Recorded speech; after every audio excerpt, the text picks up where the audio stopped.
You've probably heard phrases like control the controllables or trust the process. But what do those phrases actually look like in the moment?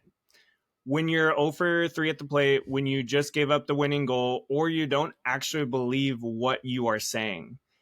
Today, we're putting those ideas to the test. No lectures, just real athlete situations to help you mentally bounce back when stuff hits the fan. And there's no one better to break this down than certified mental performance consultant Michael Huber. So, Michael, thanks for joining us. That's a great intro. Thanks, Nick. I appreciate it. Yeah, of course. I'm short and sweet too. So, first question I want to ask you before we get into the athlete examples, I want to talk about, you talk a lot about control the controllables. For the young athletes listening, what does that actually look like in real life?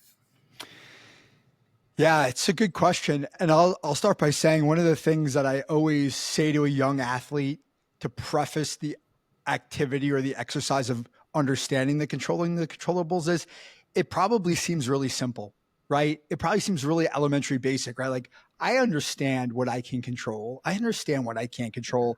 And then you kind of challenge them to go through the exercise of thinking about it and you stump them. They're like, I don't know.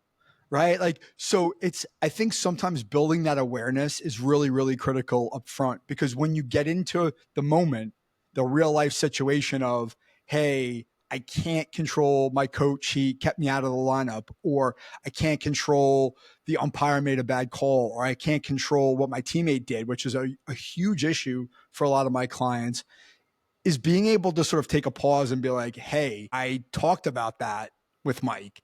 I understand why I can't control it. And I understand if I respond to it in a certain way, it's going to hurt me. Now I could take that beat and go, hey, I know I can't control it. Let's make a different choice.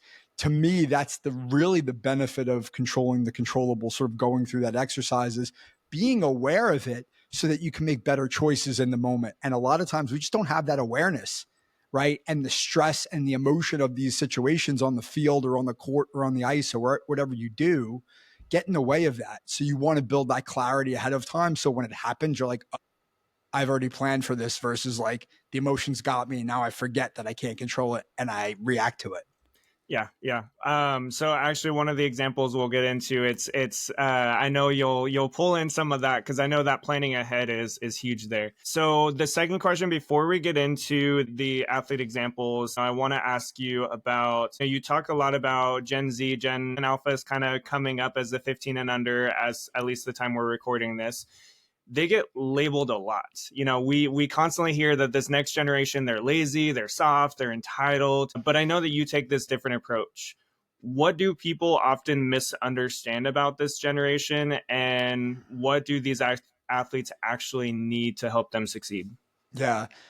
Well, I think generally speaking, regardless of age group, I think what ends up happening a lot of times is adults underestimate, and I would say disrespect is too strong a word, but sort of dismiss young people, right? And I think the elements that I see in young people that I work with, and I work with athletes as young as 11 and 12 years old, is they want to understand why, right? And I don't know that that's unique to the age group. I think it's human nature, right? Like if you explain to me why we're doing something, or you explain to me why this thing has happened, like I'm not playing, or this is why you gave me that feedback, or this is why you want me to change.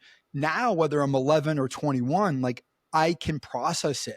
I might not like it, but I can process it. And I think what happens a lot of times is in the age gaps, right, between people my age, and I'm 50 versus an 11-year-old, is we just think, like, I think, well, I don't think this, but my generation a lot of times thinks this, which is like, I'm the adult, you're the young person, I'm telling you this is what we need to do, and I don't need to explain why.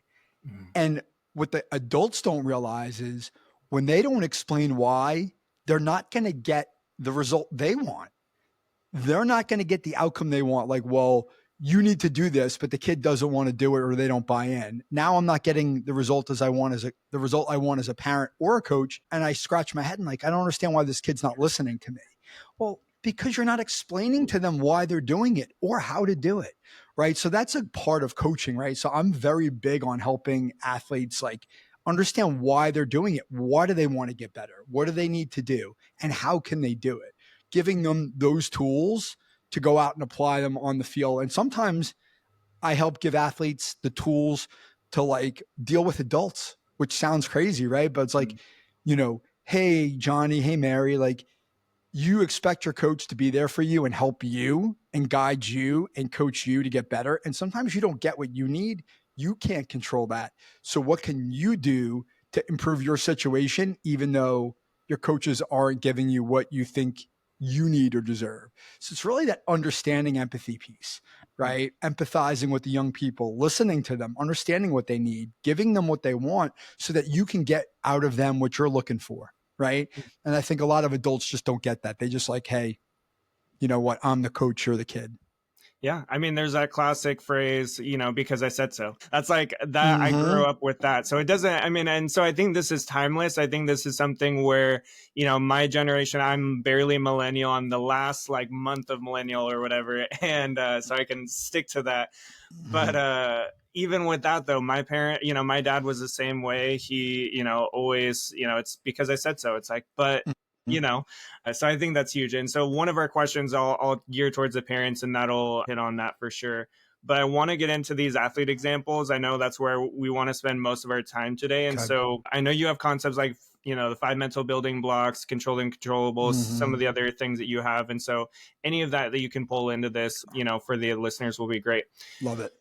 So, first one, let's say we have that baseball player who's 0 for 12 on the week and totally in his head. It might even be multiple weeks that's going on that they're in the slump. They may be gripping the bat tighter. They may be just getting more Mm-hmm. mentally frustrated. What's your process with that athlete? Yeah. I mean, for me, I want to understand what's going on underneath the 0 for 12, right? Because I think one of the biggest challenges young athletes have is they only look at the result, right? They look at the 0 for 12. And what I would say to somebody in that position is not all 0 for 12s are created equally, right? Or a question I like to ask baseball players specifically is, would you rather go 0 for 10 with 10 line drive outs, or would you rather go 10 for 10 with 10 soft hits? Because that tells me a lot about their mindset. Do they have a growth mindset? Are they focused on like the process, or do they only care about the result, right? So if somebody's 0 for 12, I'm like, well, tell me about the 0 for 12, right? Like, well, what was the quality of your at bats? Were you swinging at pitches that you wanted to swing at, right? Was your approach good? Were you hitting the ball hard? Like, what was happening in there? Let's dissect it, right? Because I'm sure there were good things that you did in the 0 for 12 that you're probably completely dismissing and putting to the side. And you're only focused on that strikeout, or I swung at that bad pitch, or I got behind in the count, or the umpire squeezed me, whatever, right? Let's be more objective and balance it. Okay, what were the good things? Okay, if there were no good things and they were all bad, let's look at the patterns and say, hey, what can we do differently going forward? Because those 12 at bats are sunk. You can't get them back. And if you're sulking or feeling bad about it, it's going to lead to another 12 bad at bats. Let's make a shift now. Like, let's focus on what we can change. Or, hey, let's go back into the 12. And if there's something good there, let's start to pull out the good, focus more on the approach, focus more on the good outcomes, even if they weren't hits. And let's try to replicate that, right? So really trying to understand it and know that the sky isn't falling, because they're just 12 at bats too, right? Like there's thousands more to come, or hundreds more to come, right? Depending on where you're at in your career. So let's focus on what we can do going forward and not like beat up those 12 at bats and get so hyper focused on the negative. Yeah, and I like that you said not all 0 for 12s are created equal or made the same. And I really like that, because I appreciate when I'm talking to athletes and they talk about this slump, but then the way that they describe it, they're like, okay, but I had some really good at bats, or I was hitting the ball, I just was hitting it straight to a guy, like those types of things. So it's like, Yes. oh, it looks good, and then yeah, I mean, I think that's a big piece of recognizing, hey, what were those? What did you do well? We can still look at what opportunities you can do better, but I think highlighting that what you did well is huge. And then you also really stress that process piece over just the numbers. Well, yeah, and I'll come back to what we started talking about with controlling the controllables. I think an 0 for 12 is an example. It's really hard to focus on the process when in the back of your mind is my coach going to take me out of the lineup, right? And I've been through this as a baseball player, so I can speak from firsthand experience. Even if those at bats are good, the coach might be like, well, he's 0 for 12, right? because the coach isn't paying attention, or the coach doesn't care about the quality of your approach and the process. All that coach might want is the result. So now you're thinking, well, I did some things well. This feels great. But now the coach might come in over the top and go, I don't care. I'm going to take you out. So there's always that little bit of doubt and worry because I can't control the coach's choice. And so like that might sort of segue into a little bit, and you might want to go here, but I'll just sort of like park it once I say what I want to say, which is like that segues into confidence, right? Do I have the confidence in myself to know I've done everything I can do, right? In my at-bats, in my approach, in my process. And even if my coach decides that over 12 is the reason to take me out of the lineup, I still feel confident in my ability to perform. Because I think what happens is a lot of people lose their confidence when the coach takes them out of the lineup because it's like, well, I'm not good anymore. That's not true. It's just one person's opinion. Now, it happens to be a coach whose opinion is really valuable, but at the same time, it's just one person's opinion. It doesn't mean they're right. It just means that they're in control, and you got to let that go and just focus on what can I do next to get back in the lineup or continue to get better, even if I'm not playing every day. Yeah. It's like, I'm trying to think of, there's like a lot of quotes that I'm trying to like put together in my brain, but it's a lot of those like the get back up, that basically just like, yeah, just keep going. Essentially, I'm like tip of my tongue can't think of there's a quote. I know it's probably like a Kobe quote that I'm like lingering on right there. But yeah, we'll go to the next one though. Maybe I'll stimulate some in my brain. But what about the soccer player who just made a mistake that led to a goal, or the quarterback who just threw a pick? Like, we talk about those in situation, like this thing happened, how like there's that reset that needs to happen. But like, how should an athlete reset in that moment? Yeah. So a couple things I would say there. One is, right, the two examples you gave, a quarterback and a soccer player, right? The demands of those sports are extremely different, right? So what I find is with a quarterback, right, football moves so quickly that sometimes that athletes, so football players, whether you're a quarterback or you're just a position player somewhere else, the game moves so quickly you don't have the time to dwell because you've only got 30 or 40 seconds before you've got to get back to the line. Now, does that mean you shouldn't be able to have a plan? You shouldn't have a plan to reset yourself? Absolutely, you should. It just looks different, right? Whereas soccer players is a really good example because you might make a mistake and be responsible for, or partly responsible for, giving up a goal. And then you could be away from the ball for 5 or 10 minutes potentially. And you're just sitting there and ruminating, whether you're a keeper or you're a defender or you're a striker, you missed a shot. Now the ball's down the other end. Now all I have is, that time with my thoughts. But having that plan to reset and refocus yourself onto the thing that allows you to get back into the game the right way, right? So for a soccer player, it might be like, hey, I got to work hard here to be a good team player, right? Yes, I missed a shot, or yes, I gave up a goal, but the game's not over. I've got to stay engaged. How do I do that? Well, what's that thing that's going to bring my attention back to, hey, let's focus on what we're doing right now. I just did this with a soccer player recently. And for her, she's like, my coach tells me that the most important thing on the field is the ball.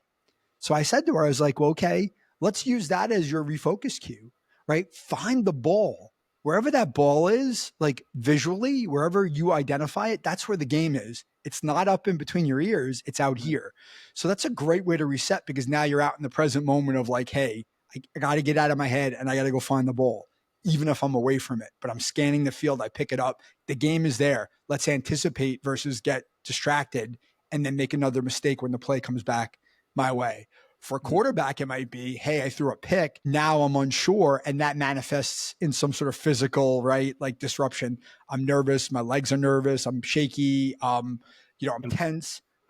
Right? What's that reset look like for the quarterback? Hey, let's rip the next one. Don't worry about it. Right? How do I do that? Well, let's have a plan and let's set up a reset. Right? So I'd summarize the answer by saying, understanding the demands of the sport, understanding the individual and what's important to them and what's valuable for them, because everybody's reset has got to look different. I think it's got to be meaningful.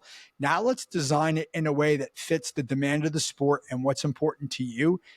Let's put it on paper, so to speak, and now let's go practice it.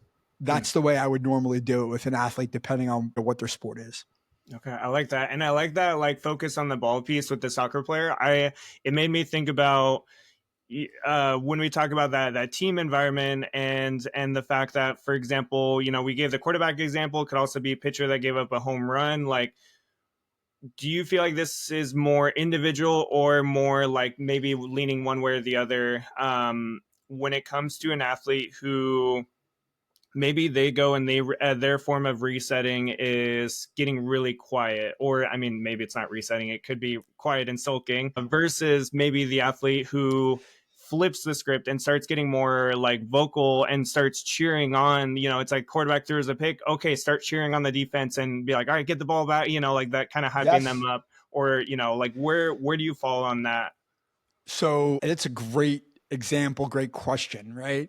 I think if I generalize, I think the communication, the cheering on, the external sort of engagement is a better way to reset yourself than the sort of solitude and quiet. Because generally speaking, when we get quiet and we get what we would call in sports psychology, we get internally focused, which is basically meaning I'm focused on my thoughts, I'm focused on what's inside. That usually doesn't go in a great direction, right? That usually gets bigger negative and you lose focus on what's going on out here. However, if you came to me and you're my client and you said, hey, the way I like to reset myself is to really get internal and like kind of reorganize my thoughts, I would say if it works, let's do it, right? I had someone say to me in my life outside of my work, say to me recently, like, push it if it moves.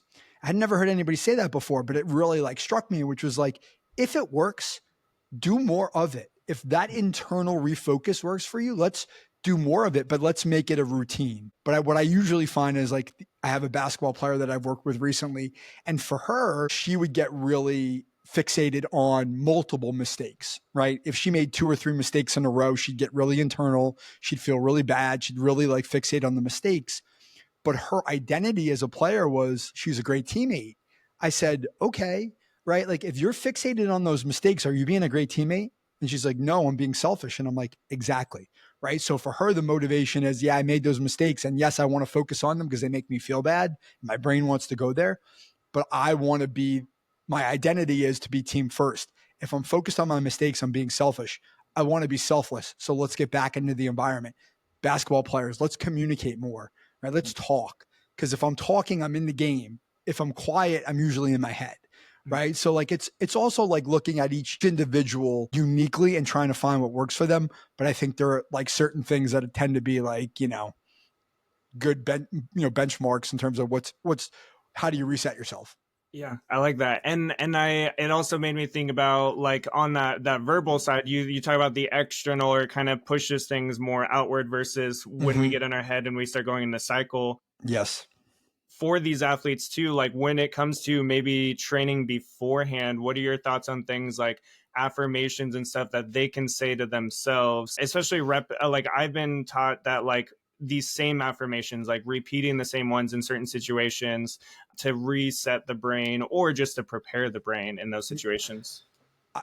I'm a huge proponent and I encourage my athletes to make a concerted, be intentional. That's the word I would use. Be intentional about your practice, right? If we come up with a reset that works for you on the court, on the field, on the ice, whatever you do, don't just do it in a game, right? Now, I know that can be hard. That can be hard for a young person because they can't contextualize. Like in a game, they're like, I need the reset because it's really important. I don't need my reset in practice. It's not important, but that's not the point, right? The point is you still make mistakes in practice. You just don't pay them any mind because it doesn't matter to you in your mind. Well, now we're going to start to pay attention to our mistakes in practice and we're going to apply our reset in practice. Why? Because now we're getting the mental reps. We're reinforcing the process of, hey, I got distracted, right? Is another way to say it. My mind got distracted on something that doesn't matter in practice, but I didn't care. Well, now we're going to force ourselves to be like, hey, I noticed a distraction in practice. Now I'm going to apply my reset. Why? Because it's just like shooting free throws, or it's just like, taking BP swings or throwing a bullpen or whatever. If you don't practice those physical skills, you're not going to get better. Well, you can't just pick up and go, hey, I'm going to make a mistake in the game in a state, state playoff game and think I'm going to be able to apply my reset when my emotions are on tilt and my thoughts are on tilt. Everything around me is going crazy because I haven't practiced it before. Yeah. Right. So you got to practice the mental preparation part of it. And it's not the same as physical in the sense that like a baseball player or you're going to practice every day for an hour and a half or 2 hours. I'm not asking that of you. I'm asking 5 minutes, 10 minutes, little snippets of, hey, let's just practice these little things we do in a session so that you can start to get comfortable with it and it kind of sticks. Now, when you're in the game, you're like, oh, I've done this before. Okay, now I can apply it. I'm not as caught up in the moment because I know how to execute the plan versus now let's execute the plan under pressure. And it's just going to send things even more haywire because I've never done it before. Yeah. Yeah, dude, I like that. And it also makes me think about, so when I talk nutrition and I'm talking about game day nutrition, I always tell athletes, do not start a new routine on game day. And it's the same idea. Like, you know, you gotta train the body for these things so that in the moment it's used to whatever that thing is, or you learn like, don't do this because it doesn't work. It's exactly the same thing. Right? Yeah, I'm gonna eat chicken and rice, you know, before a game because it's a good game day routine. But the other 6 days I ate McDonald's. Right? Like that doesn't really make sense, right? You got to fuel your body all week so that when you get to the game, you're prepared, right? You got to hydrate all week to get prepared. You got to work on your mental stuff all week to get prepared, right? Don't just meditate 10 minutes before a game, meditate every single day. So you get into that mindset. It's really hard though, right? And I think sometimes to what you just said at the end there, which is sometimes we have to let the athlete, at least it's easy for me to say this when they're not my kid, but like we have to let the athlete fail to feel the consequence to get them to be motivated to make the change. Whereas I think a lot of times we want them to fix them up front, make sure that they've got it right. Sometimes we got to let them fall on their face to be like, oh, now I need to work on my nutrition, or now I need to like put more time into my mental because I can associate the negative consequence with my behavior leading up to it. Now we've got somebody who's ready to make a change versus now you're just telling me what I need to do, like we talked about before. So like sometimes that failure can lead to long-term change, which I'm sure you see, right? Yeah, definitely. Sometimes it leads to bad change because then they lead to not eating before the game or something like that. Okay. But yeah, it's definitely a big one. I want to hit on another unique one that like, so basically, you know, we've got these phrases going around like I am him, I'm that guy, or I'm that girl, or whatever it might be. There's all these like things that are like you're saying it externally. I mean, there's even Instagram. Like there's the number of athletes I know that have I am him in their Instagram handle is How does an actual athlete though know if they actually believe that deep down or not? Excellent question. Yeah. And you used affirmations before. You said affirmations. And that's essentially what we're talking about here, right? I am him, right? I am her. I'm that girl. I'm that guy. How do they know? Do they really believe it? None of us are going to know unless they genuinely get honest with themselves, right? So like one of the things we know about affirmations is they can be really powerful. But if we're affirming things that we don't subconsciously believe deep down inside, they can backfire on us because now we're saying, I am him, but I don't really believe it. Right. So like now there's a conflict, right? Versus like, I can do this thing, which is not about my identity, but I'm capable of doing this little thing. Right. So like, I would say to an athlete, hey, if you really believe that, like I'm that guy, then go with it because it's going to be that source of confidence for you. But if you're being truthful with yourself and you're just saying it because that's what everybody else says and you don't believe it, now you're going to make it harder on yourself. So let's get honest and say, do I really believe I'm that guy?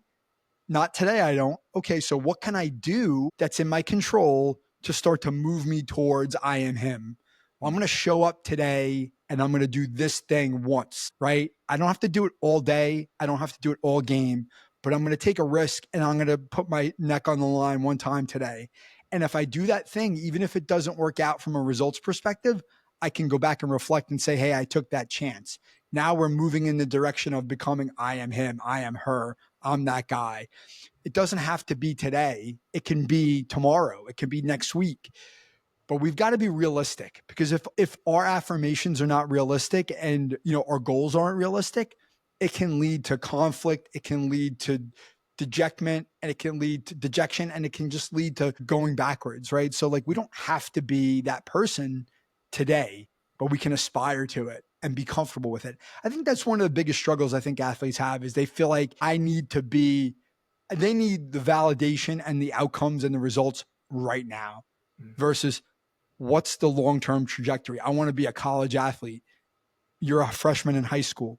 Well, let's think 4 years out and work backwards versus let's think 4 days out and be like, I have to be that guy right now.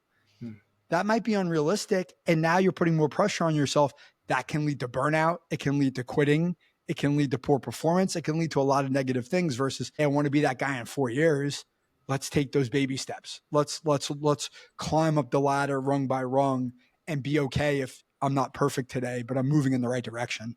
I love that. And I love that you put in and do that action focus too, of like, yeah, like even if you don't necessarily believe some of those things now, okay, let's work you up to the point where you will actually believe that. So it's a combination of mental and physical. I like that. I want to shift to the parent piece too on this. So, parents, you've got that dad who, they get in the car after the game and he just goes and he's like, like you should have done this, or they call out these things, versus you have the example of like Tom Brady talks about his parents and they, it was kind of the opposite of that. Like, what do you say to that family who, as soon as they get into that car is talking?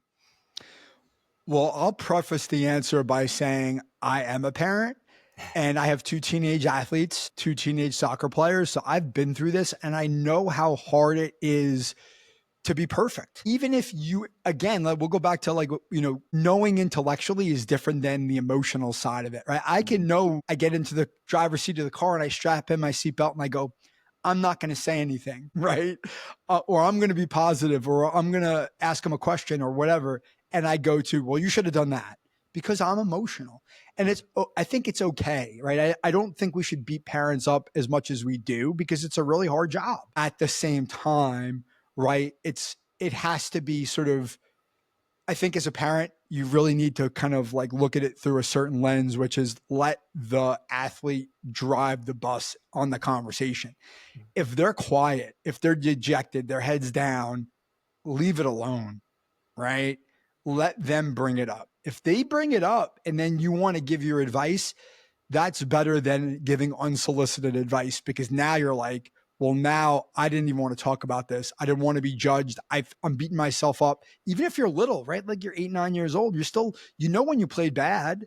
And if you're sad, you don't really want to hear it from your mom or dad. So like, let them broach the subject. Maybe ask a question. How do you feel? How did it go? What do you think? Right? Like that might even aggravate the kid. But at least if you ask the question, you're sort of looking for them to sort of tell you what they're feeling versus you telling them what they should be feeling or what they should have done. Right? I think the thing as a parent that can be really hard sometimes is the effort side of it. Right. And I'm speaking from my own experience, right? If my kid went out there and played like crap, I won't say anything about that. If they didn't try, right? If the effort level was poor, I might say something about that. Now, is that the right thing to do? I don't know, but it's definitely different than, hey, you should have scored on that shot versus, hey, you had a good look. Nice try. Like next time you'll get it. But like if my kid's walking around on the field with his head down or his body language is bad, I might say something about that.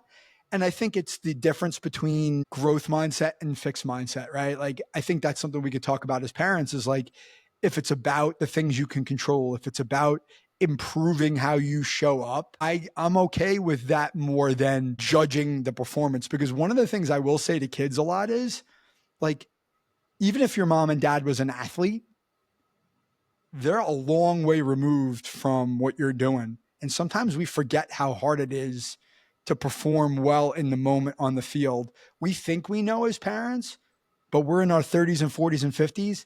The kids are doing it. We haven't done it in 20 years, unless we're a professional athlete, which 99.9% of them aren't, right? So like, it's also like appreciating their experience on like, you know what, like I think I know, but I don't know what they were experiencing because I haven't done it in so long. Like, be empathetic to the kid is really, really important, because now you can relate and the kid feels like you're trying to help them versus the love and the feeling and the emotion is conditional on performance, which I think is where a lot of kids struggle, is they feel like they're not loved, which obviously no parent says that, I don't love you because you don't play well, Mhm. but they feel like it's a conditional relationship. And I think that makes a lot of kids really sad and upset.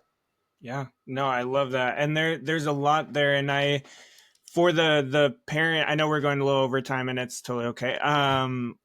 For the parent who impulsively will critique over, the more genuine slow down approach, what's your thoughts on them even taking some breaths or taking a pause, or like, yeah, taking a pause when they get into the car and gauging the situation? So, I'm guessing you may have read about this on some of the stuff that I've written, but like, parents or performers, it's a really high stress job, right? So just like you want your athlete to be able to reset in a high pressure situation, like, you have to reset yourself too, right? You might catch yourself being like, whether it's in the stands or in the car, and you're like, okay, I did it. It's over. I can't get it back, but I can reset. I can take a deep breath. I can take a pause and be like, how do I want to come back to this conversation and reset it, versus just continuing to go with it or pile on or beat myself up as a parent. Oh my God, I can't believe I said that. I'm such a bad person. I should have said, you're human. It's okay to make a mistake, but it's not okay to keep going with it if you know it's a mistake, right? You're going to pile onto it. So, like, I think it's taking those breaths. The other thing I'm really big on, and again, from my own experience, I say this so I'm not lecturing anybody, is when you know you made a mistake as a parent based on what you said or what you did, don't be afraid to say you're sorry. Hey, I got a little worked up in the stands. I said something that was really embarrassing. I've definitely done that. And I go, you know what, son, or know what, daughter, you're right. I'm wrong. I'm sorry. I got emotional. I'll try not to do it again. Thanks for bringing it up. And that kind of goes back to the very beginning of the conversation, where we don't have to feel like we know everything, or because we're adults, we dictate. Sometimes we're wrong. And just admitting we're wrong to our kids and the kids we coach and the kids that we parent, admitting we're wrong, taking responsibility, being accountable, and apologizing is setting a really good example, because then your kid's going to do the same thing when they know they made a mistake. Now, all of a sudden, you get a much healthier dynamic, sustainable. It's not perfect, but it's sustainable, versus trying to attain perfection and constantly being critical and judgmental when things don't go right. And now it cycles into something way bigger and way more difficult. Mm. Yeah, I love the owning it. Like, that's such a big piece that I think a lot of us forget, because it's similar to the, because I said so, or some of those things. Like, we expect this explanation, or we expect our kids to own this. We have all these expectations on them. It's like, what are our expectations on ourselves in those Mm-hmm. same situations, just a little bit different? And so, yeah, I think that's huge. I want to I want to leave this last question a little bit more open ended, and so you can pull from what we talked about or anything else that maybe we didn't hit on. But if an athlete comes up to you in the grocery store or like on the street, whatever, and they ask you, "What should I do right now to improve my mental game?" What would you tell them? That's a really good question, because so much of the work and the coaching that I do is tailored to the individual. Yeah. However, I think if I were going to say one thing, I usually start here because it's so simple, is focus on your breathing. And the reason why I say that is because, one, it's always with you, right? The question I'll ask an athlete is, what does it mean if you're breathing? And then I'll preface it by saying, as they sort of like make faces and wrinkle their nose and go like, what are you talking about? I'll say it's not a trick question. And they're like, oh, it means I'm alive. Yes, it means you're alive, right? The reason why we don't think about our breathing is because it's an involuntary response and it's always there. If I'm alive, I'm breathing. But if we focus on our breathing, one, we can get present really fast, right? Like, hey, I'm breathing. Let's focus on this. Here I am right now. Like, that's where I want to be. That's where the best performance happens. But now I can take a deep breath. Now I can relax. And when I relax, my heart rate slows down, my muscles relax, my sends a signal back to my brain, everything's okay. Now I can make a choice about what to do next. Just that simple act of understanding, of breathing and understanding what it does, if you do nothing else, it's the foundation. Now we can layer in all sorts of complicated stuff on top of it, refocus cues and affirmations and visual refocus and imagery and all this different stuff.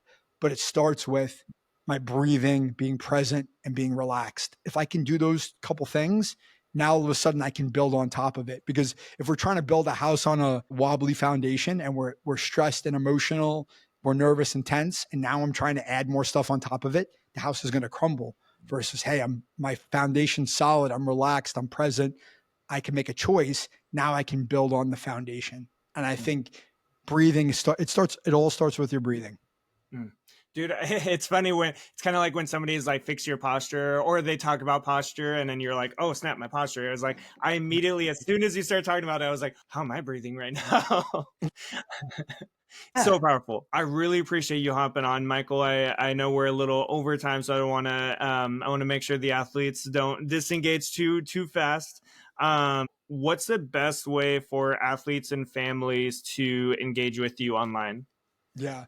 So the best way is Michael V. Huber, right? Michael V as in Vincent Huber.com is my website. Michael V. Huber is my Instagram. Those two. You can contact me through the site. All of my information's there, blogs, podcasts, free resources, a bunch of stuff. You can contact me, or on my Insta. There's all that same stuff. It's posted. So those are the two best ways, and they have the same handle. So it's Awesome. perfect. Yeah, makes it easy. Yeah, and those are all in the show notes, so definitely check those out in the caption below.